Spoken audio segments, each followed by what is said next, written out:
Do you or your child ID as LGBTQI+? Yes, I'm queer. How old is your child? 8. Have you ever noticed materials being sent home that used inclusive language? No.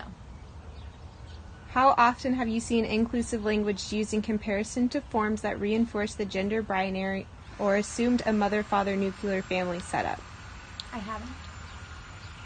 Have you thought about how other LGBTQ parents might feel about these heteronormativities or materials in the classroom? Yes, I think it doesn't include families that are LGBTQ. How old are you? I am 5. 11. I'm 12 years old. 8. 7. What grade are you in? 6. Kindergarten. 6th. 2nd. Do you often get split up, like boy, girl, boy, girl, boy, girl? Yes. Yeah? We do girl and then boy. And then girl, then boy, girl, boy. What do you know about love? It's about your family. So you have a great day and stuff. You love your family. And you hope your friends have a great day.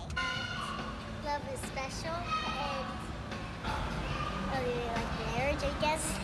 Do any of your friends or classmates have 2 mommies or 2 daddies? Yes. Oh. Yeah, 2 dads? Okay. Does that make a difference in your guys' friendship? No. Nobody has 2 moms or 2 dads? No. If you did, would it make your friendship with them different? No, because in my opinion, I think that it's the same thing. Would it make a difference if your friend had 2 mommies or if your friend had 2 daddies? I'll still be friends with them if they have 2 mommies and then 2 daddies. How would you feel if you had a student in your class who identified himself or herself differently? So somebody who maybe... Yeah. Don't you have a student in your class who does though? Yes. Do you play with her? No. Not at recess or anything? No. But you don't think it's weird, do you? Not that much. How would you feel if someone in your class identified themselves differently? Like, I'll feel fine because it's like their decision. Do you wish your teachers talked more and had books that talked about this idea that it's okay to have 2 mommies and 2 daddies? Yes. Okay, thank you. Bye. Heteronormativity is a framework that places heterosexuality as normal and everything else as deviant. This definition presupposes a gender binary, leaving non-binary students, teachers, and parents likewise in the lurch.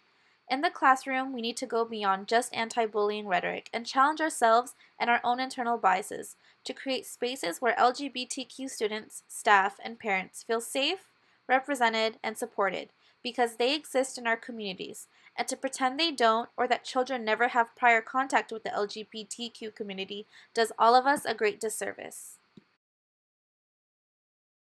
Do not assume that all students are heterosexual or that a student's biological sex tells you all you need to know about their gender identity. Participate in transformative professional dialogue. Talking to your colleagues can be hard, but it's really important to do. Support colleagues who are non-heteronormative.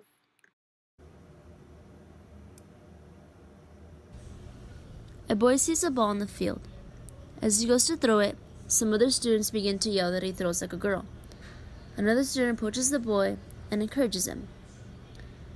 This student is modeling conscious support of non-heteronormative individuals. Create opportunities for all students to see themselves in what they are studying, reading, presenting, and researching.